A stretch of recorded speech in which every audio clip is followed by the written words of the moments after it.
আপনার স্বপ্নকে বাস্তবে রূপ দিতে আজই চলে আসুন আলমগীর ডেভেলপমেন্ট অ্যান্ড প্রপার্টিজ লিমিটেডে।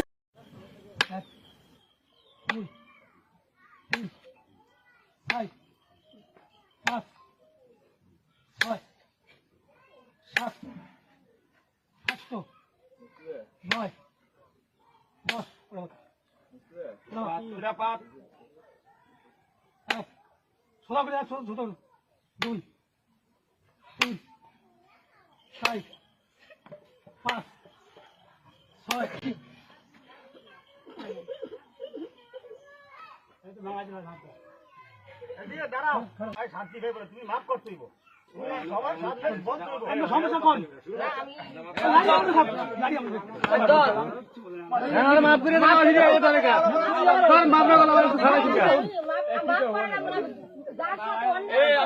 মাফ করে আচ্ছা আগে আপনি এটা করেন মাফ করে দেন আপনি